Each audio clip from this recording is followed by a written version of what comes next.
नमस्कार। आकाशवाणी से प्रस्तुत है कोविड-19 पर विशेष समाचार कार्यक्रम।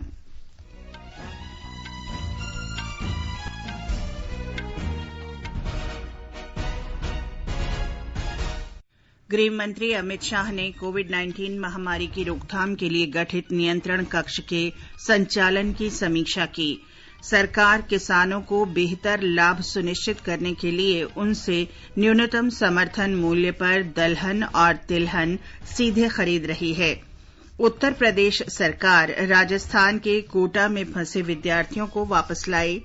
नागरिक उड्डयन मंत्री हरदीप सिंह पुरी ने कहा, घरेलू या अंतर्राष्ट्रीय उड़ानों के संचालन के बारे में अभी कोई निर्णय नहीं। संयुक्त अरब अमारात ने हाइड्रोक्सी क्लोरोक्विन टैबलेट्स की पहली खेप के लिए भारत का आभार व्यक्त किया और जम्मू और कश्मीर में ग्रामीण विकास विभाग मनरेगा के तहत विभिन्न कार्य शुरू करेगा। इस विशेष कार्यक्रम में अपने सहयोगी नवीन सक्सेना के साथ मैं चंद्रिका जोशी। गृह मंत्री अमित शाह ने कोविड-19 से निपटने के लिए गृह मंत्रालय में गठित नियंत्रण कक्ष के संचालन के बारे में कल समीक्षा बैठक की अध्यक्षता की। श्री अमित शाह ने नियंत्रण कक्ष के अधिकारियों के साथ विभिन्न राज्यों में कोविड-19 की स्थिति का आकलन किया और उनके उत्कृष्ट कार्यों की सराहना की। गृह मंत्रालय का नियंत्रण कक्ष रात दिन काम कर रहा है और ये कोविड-19 से निपटने में न केवल राज्यों के साथ समन्वय कर रहा है, बल्कि केंद्र सरकार के विभिन्न मंत्रालयों के साथ भी तालमेल बनाकर काम कर रहा है। केंद्र ने अपने संशोधित दिशा निर्देशों में कल से कोरोना संक्रमण मुक्त क्षेत्रों में अधिसूचित सेवाओं में कुछ छूट दी है। लॉकडाउन का कड़ा अनुपालन सुनिश्चित करने के लिए कई निर्देश जारी किए गए हैं। दिशा निर्देशों के अनुसार रक्षा, केंद्रीय सशस्त्र पुलिस बल, स्वास्थ्य और परिवार कल्याण, आपदा प्रबंधन संस्था और मौसम विभाग जैसे संस्था, राष्ट्रीय सूचना विज्ञान केंद्र NIC, भारतीय खाद्य निगम FCI, नेहरू युवा केंद्र और सीमा शुल्क बिना किसी प्रतिबंध के काम करेंगे। अन्य मंत्रालय और विभाग और उनके नियंत्रणाधीन कार्यालयों में उप सचिव और उससे ऊपर स्तर के अधिकारी 100% उपस्थिति के साथ काम करेंगे। शेष अधिकारी और कर्मचारी आवश्यकता अनुसार 33% तक ऑफिस कार्यालयों में उपस्थित होंगे। ग्रामीण क्षेत्रों में काम करने वाले उद्योग और आवश्यक वस्तुओं की विनिर्माण इकाइयां खुली रहेंगी। सूचना प्रौद्योगिकी IT और उससे जुड़े सेवाओं को 50% कर्मचारियों के साथ खोलने की अनुमति होगी। सोशल डिस्टेंसिंग यानी सामाजिक दूरी का सख्त कार्यान्वयन और फेस मास्क के साथ MG नरेगा को भी अनुमति दी गई है। अनुपम मिश्र, आकाशवाणी समाचार, दिल्ली। देश में कोविड-19 से संक्रमित लोगों की संख्या 14,792 हो गई है। इनमें से 2,014 लोगों को ठीक होने के बाद अस्पताल से छुट्टी दी गई, जबकि 488 लोगों की मौत हुई है। स्वास्थ्य मंत्रालय ने बताया कि देश में संक्रमण से मौत की दर लगभग 3.3% है। मंत्रालय ने बताया कि जमीनी स्तर पर की गई कार्रवाई के सकारात्मक परिणाम सामने आए हैं।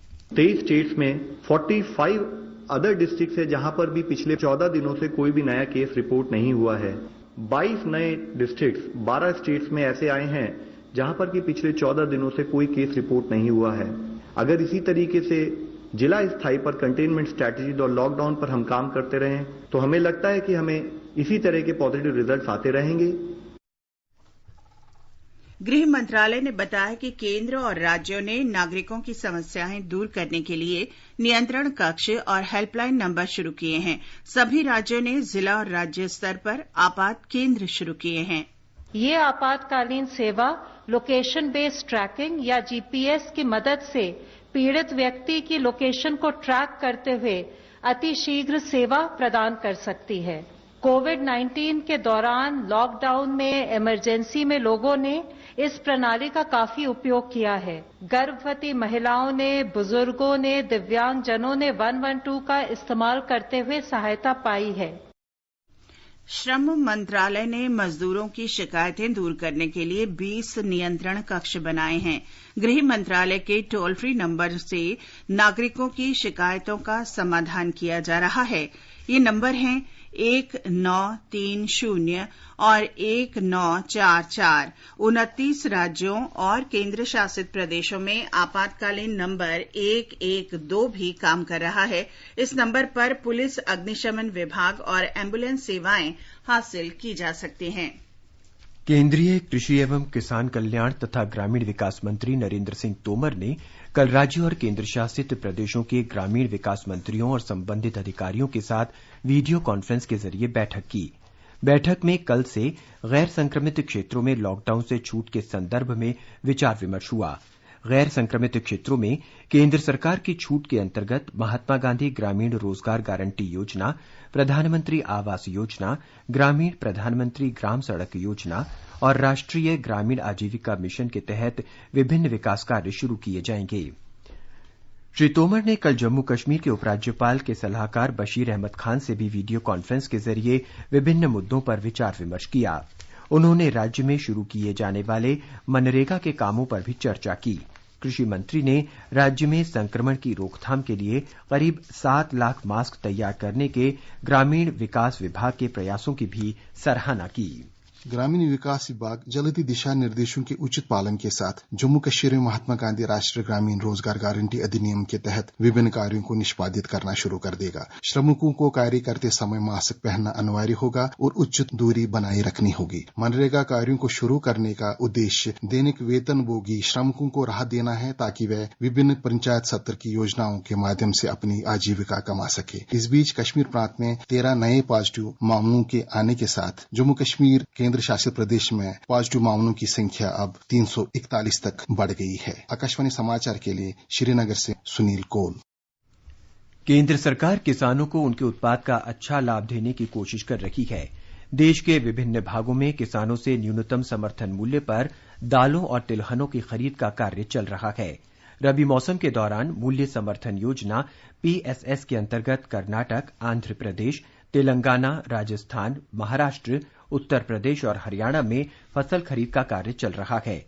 इस वर्ष 16 अप्रैल तक नेफेड और भारतीय खाद्य निगम ने 1,33,000 मीट्रिक टन से अधिक दालों और 29,264 मीट्रिक टन से अधिक तिलहन फसलों की खरीद की है। इससे 1,14,000 से अधिक किसानों को फायदा हुआ है। न्यूनतम समर्थन मूल्य पर किसानों से तूर दाल की खरीद कर रहा है। महाराष्ट्र, तमिलनाडु, गुजरात, आंध्र प्रदेश, कर्नाटक और तेलंगाना में भी तूर की खरीद चल रही है। राजस्थान में कोटा मंडल में लॉकडाउन की घोषणा के बाद दालों और तिलहनों की खरीद रोक दी गई। यहां 15 अप्रैल से 50 केंद्रों पर खरीद कार्य शुरू किया गया है। राजस्थान के शेष मंडलों में खरीद कार्य अगले महीने के पहले सप्ताह में शुरू होना प्रस्तावित है।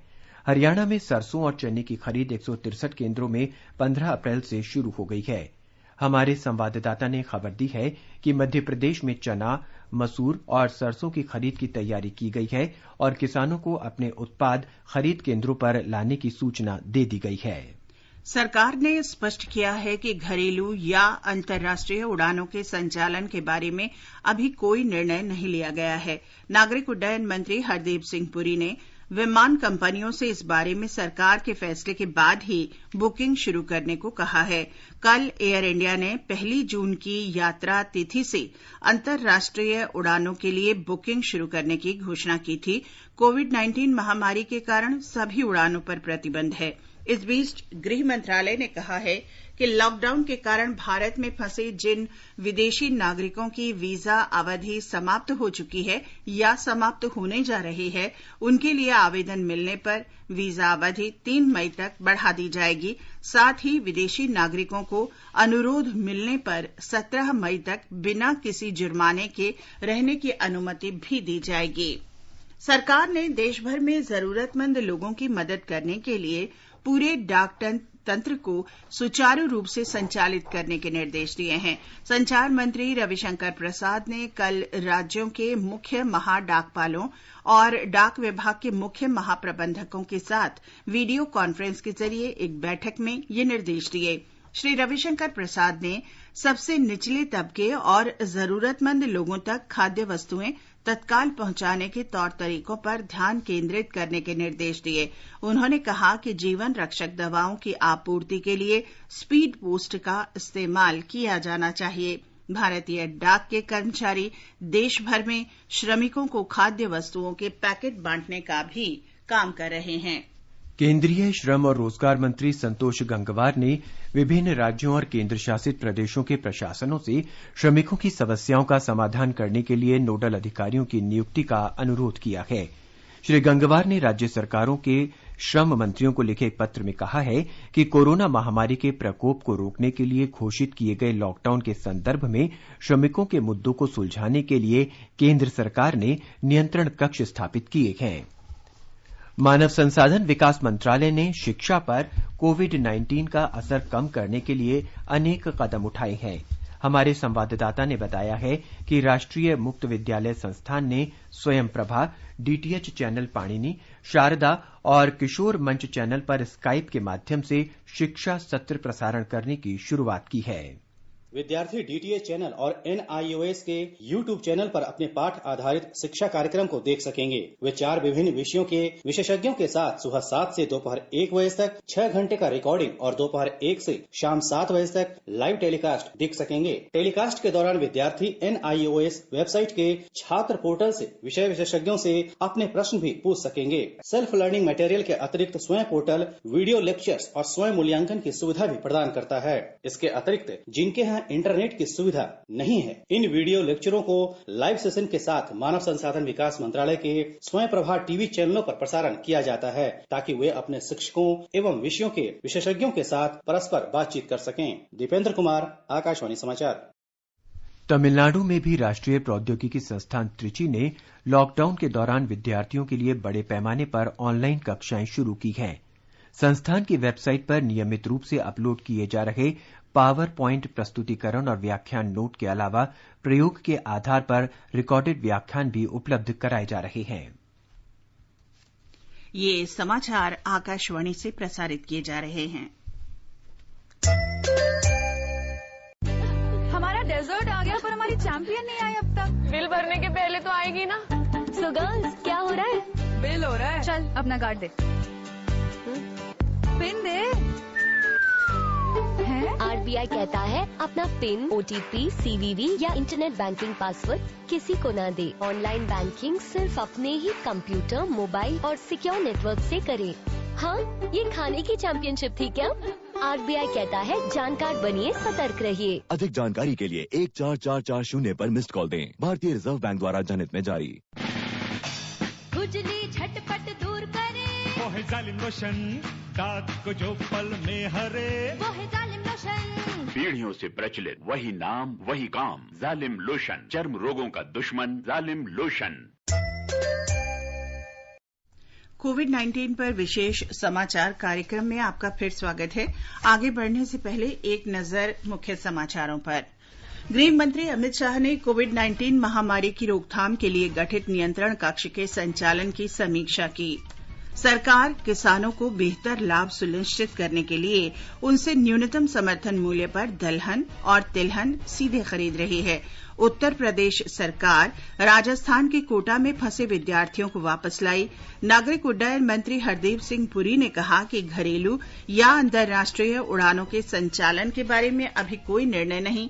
संयुक्त अरब अमारात ने हाइड्रोक्सी क्लोरोक्विन टैबलेट्स की पहली खेप के लिए भारत का आभार व्यक्त किया और जम्मू और कश्मीर में ग्रामीण विकास विभाग मनरेगा के तहत विभिन्न कार्य शुरू करेगा।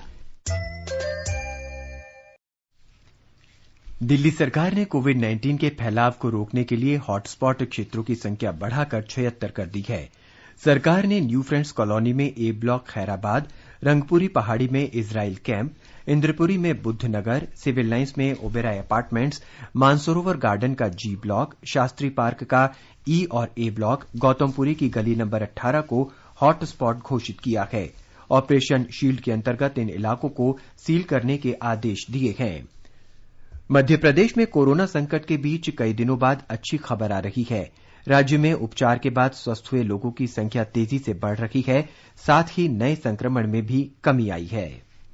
मध्य प्रदेश में इंदौर के बाद भोपाल से भी 30 लोगों को ठीक होने के बाद एक साथ एक ही दिन में अस्पताल से छुट्टी दे दी गई, जबकि जिले के 193 नमूनों की जांच रिपोर्ट भी नेगेटिव आई है। भोपाल से बहुत जल्द और भी बड़ी सकारात्मक खबरें आने वाली हैं, जब 200 से अधिक मरीजों को अस्पताल से एक साथ छुट्टी दी जाएगी। चिरायु अस्पताल भोपाल के निदेशक अजय गोयनका ने बताया कि अस्पताल में कुल 215 मरीज भर्ती हैं। इनमें से 214 की हालत ठीक है और उन्हें जल्दी ही अस्पताल से छुट्टी दे दी जाएगी। इस बीच राज्य में कोरोना वायरस संक्रमण के उपचार में सीधे तौर पर जुड़े निजी डॉक्टरों और चिकित्सा कर्मियों का भी सरकारी चिकित्सा कर्मियों की तरह 50 लाख रुपए का बीमा किया जाएगा। मुख्यमंत्री शिवराज सिंह चौहान ने वीडियो कॉन्फ्रेंस के दौरान कल यह घोषणा की। श्री चौहान ने कई लोगों से बात भी की और उनका हौसला बढ़ाते हुए कहा, मैं आपके साहस को सलाम करता हूँ। आप सभी की मदद से हम राज्य में कोरोना को जल्द ही हरा देंगे। संजीव शर्मा, आकाशवाणी समाचार, भोपाल। गुजरात में कल 104 लोगों में कोविड-19 संक्रमण की पुष्टि हुई। राज्य में अब तक कुल 1376 लोग कोरोना वायरस से संक्रमित हैं। मृतकों की कुल संख्या 53 हो गई है। अब तक 93 मरीजों को अस्पताल में से छुट्टी दे दी गई है। इस बीच भारतीय आयुर्विज्ञान अनुसंधान परिषद ने अहमदाबाद स्थित सरदार पटेल अस्पताल को प्लाज्मा उपचार शुरू करने की अनुमति दे दी है। महाराष्ट्र में नवी मुंबई में फल बाजार कल से बिक्री के लिए खुल जाएंगे, लेकिन केवल थोक व्यापारियों को ही कम से कम 15,000 रुपए के मूल्य के फलों की खरीद की अनुमति होगी। छोटे व्यापारियों और व्यक्तिगत उपभोक्ताओं को फल और सब्जी बाजार में आने की अनुमति नहीं है। प्रशासन ने किसानों से सीधे उपभोक्ता तक विक्रय की पहल के जरिए सब्जियों और फलों की बिक्री के लिए नवी मुंबई में 2 स्थान आवंटित किए हैं। हिमाचल प्रदेश के ऊना जिले में कल 2 और लोगों में कोविड-19 का संक्रमण पाया गया। राज्य में कोरोना से संक्रमित लोगों की संख्या 23 हो गई है। ऊना जिले में कोरोना वायरस के सक्रिय मरीजों की संख्या 14 हो गई है, जो कि राज्य में सबसे अधिक है। कर्नाटक में 265 लोग कोविड-19 से संक्रमित हैं और अब तक 13 लोगों की मौत हो चुकी है। 93 लोग कोरोना वायरस के संक्रमण से उपचार के बाद स्वस्थ हो गए हैं। हमारे संवाददाता ने खबर दी है कि राज्य में आज 3 लाख व्यक्तिगत सुरक्षा उपकरण पीपीई उपलब्ध कराए जाएंगे। 3 लाख पर्सनल प्रोटेक्शन इक्विपमेंट का पहला डिलीवरी आज दोपहर को और दूसरा डिलीवरी कल सुबह होने वाला है। कोविड-19 रोगियों और क्वारंटाइन किए गए लोगों के साथ काम कर रहे स्वास्थ्य और नगर पालिका के कर्मचारियों को ये रक्षा कवच दिए जाएंगे, जिससे वे कोरोना वायरस से संपूर्ण सुरक्षित रहें। इसमें आंखों की सुरक्षा के लिए चश्मा, नाक की सुरक्षा के लिए N95 मास्क और सर्जिकल मास्क, शरीर को संपूर्ण ढकने के लिए coverall suit, shoe cover, gloves और एप्रन मौजूद है। ये सभी सुरक्षा साधनों को सोमवार को सभी डॉक्टर्स और कोविड-19 रोगियों के साथ काम कर रहे कर्मचारियों को दिया जाएगा। सुधींद्र, आकाशवाणी समाचार, बेंगलुरु। हैदराबाद विश्वविद्यालय के विद्यार्थी और प्राध्यापक आणविक जैविक उपकरणों का प्रयोग करके कोविड-19 संक्रमण की जांच के लिए स्वयंसेवक के रूप में कार्य करेंगे। विश्वविद्यालय के कुलपति प्रोफेसर अप्पा राव ने हमारे संवाददाता को बताया कि वैज्ञानिक और औद्योगिक अनुसंधान परिषद की प्रयोगशाला 1 या 2 दिन में स्वयंसेवकों के दल को कोरोना वायरस की जांच के लिए अपेक्षित विशेष जैविक सुरक्षा प्रशिक्षण प्रदान करेगी। उन्होंने कहा कि इससे कोरोना वायरस संक्रमण जांच की क्षमता बढ़ जाएगी। The Department of Biotechnology, Government of India has identified 5 institutions in the Hyderabad cluster to enhance the capacity to test the COVID suspect samples using molecular biological tools. For us, we have enough manpower who can actually contribute in the testing of these samples. Tamil Nadu में कोविड-19 के 82 मरीजों को कल अस्पताल से छुट्टी दे दी गई, जबकि 49 लोगों में संक्रमण की पुष्टि हुई। राज्य के स्वास्थ्य मंत्री डॉक्टर सी विजयभास्कर ने संवाददाताओं को बताया कि मृत्यु दर 1.1% के अंदर है। बिहार सरकार ने पूर्णबंदी के दौरान कल से 300 से अधिक औद्योगिक इकाइयां फिर से शुरू करने का निर्णय किया है। हमारे संवाददाता ने बताया है कि कोरोना संक्रमण की रोकथाम के लिए कामगारों और संबंधित कर्मचारियों की प्रतिदिन जांच की जाएगी।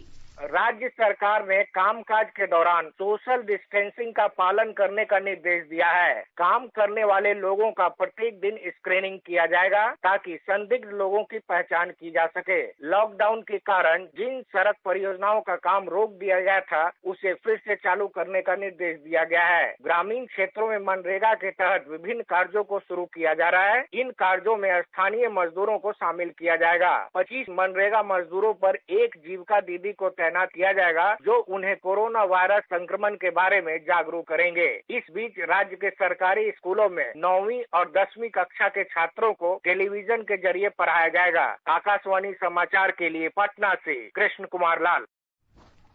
राजस्थान के कोटा में फंसे सैकड़ों विद्यार्थियों को लेकर लगभग 300 बसें उत्तर प्रदेश वापस आ गई हैं। प्रदेश सरकार ने आगरा से 200 बसें और झांसी से 100 बसें कोटा भेजी थीं, जहां पूर्णबंदी के कारण प्रतियोगी परीक्षाओं की तैयारी कर रहे देश भर के हजारों विद्यार्थी फंसे हुए हैं।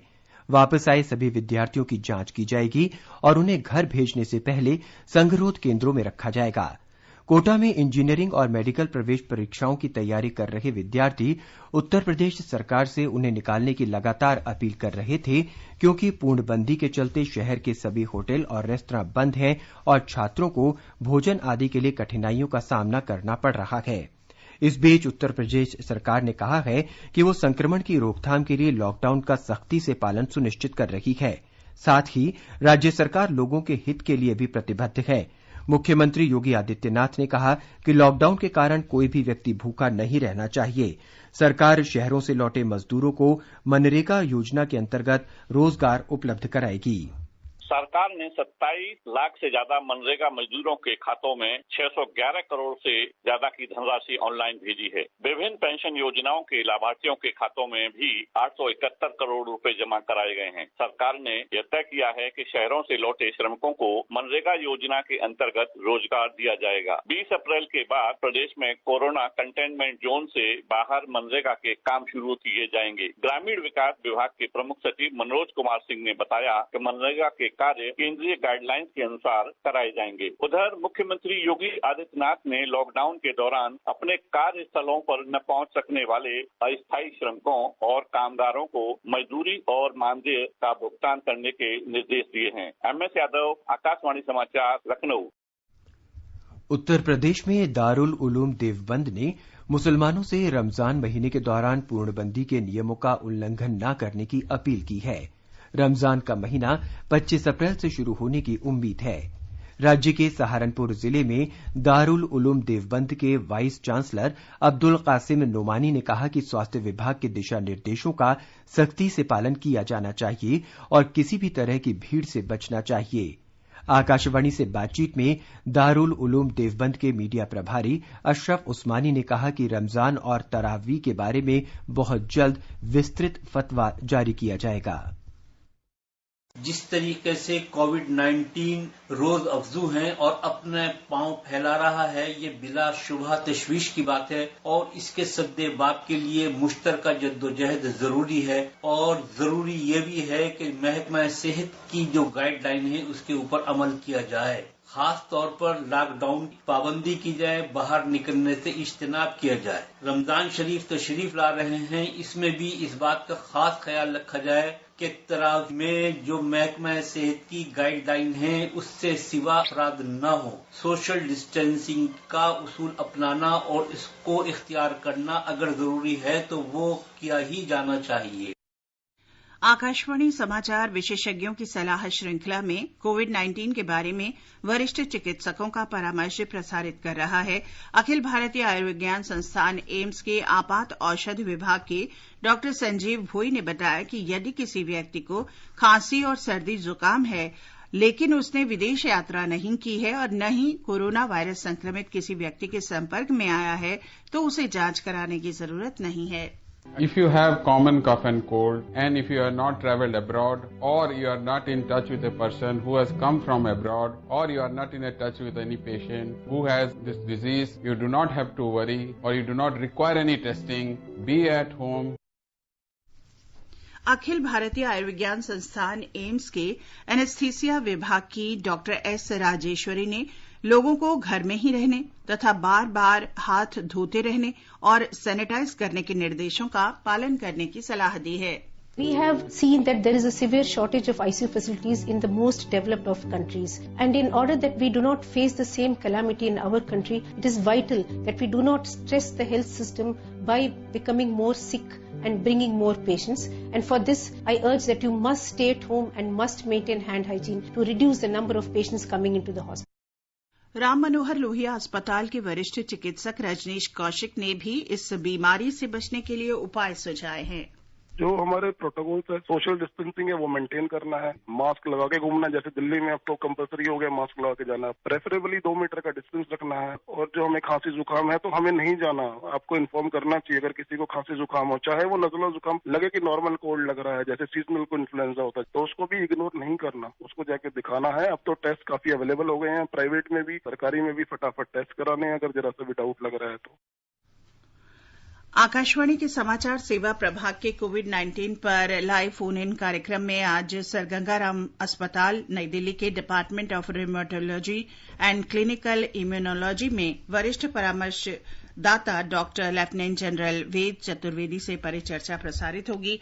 टोल फ्री नंबर 1800115767 पर कॉल करके सवाल पूछे जा सकते हैं। ये कार्यक्रम रात 9:25 पर प्रसारित होगा।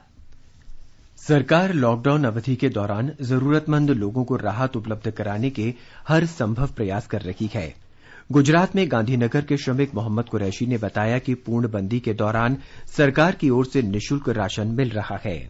मैं मोहम्मद सलीम कुरैशी बोलता हूँ और छूटक मजदूरी करता हूँ। मुझे गवर्नमेंट की तरफ से राहत में गेहूं, चावल और शक्कर वगैरह मिला है 3 महीने का, और मुझे कोई भी पैसे लिए बिना राहत में दिया गया है, जिससे मैं गवर्नमेंट का आभार करता हूँ और शुक्रिया मानता हूँ।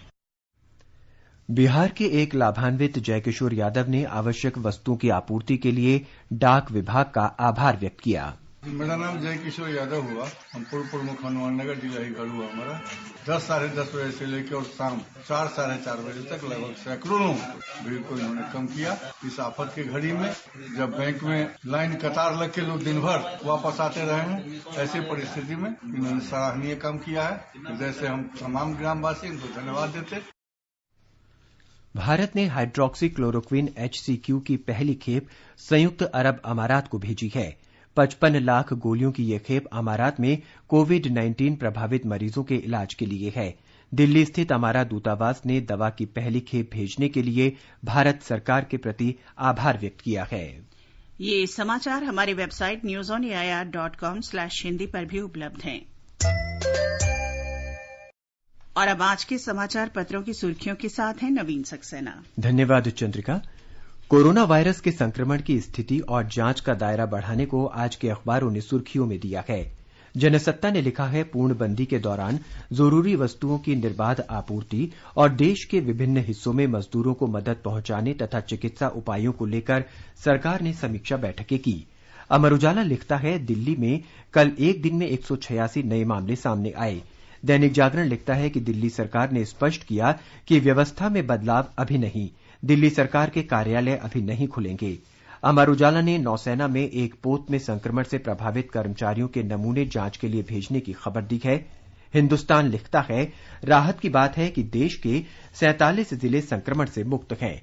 राष्ट्रीय सहारा ने संक्रमण के एक ही स्थान पर फैलाव पर लिखा है, सरकार के भरपूर प्रयासों के बीच दिल्ली और कुछ अन्य जगहों पर डिस्टेंसिंग की अनदेखी का असर भी सामने आया है।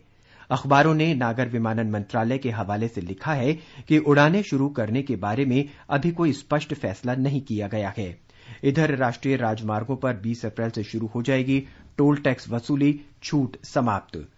एफडीआई की सरकार की नीति में बदलाव और पड़ोसी देशों को निवेश के लिए सरकार की अनुमति जरूरी होने की खबर को आज के अखबारों ने महत्व दिया है।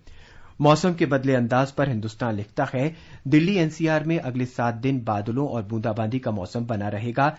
कल 30 किलोमीटर प्रति घंटे की रफ्तार से चली आंधी के बाद उत्तर भारत के कई राज्यों में बूंदाबांदी से तापमान में 1 डिग्री की गिरावट आई।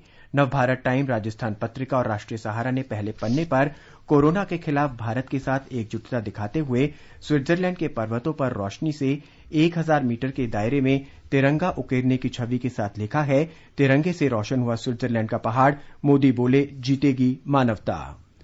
और अंत में मुख्य समाचार एक बार फिर।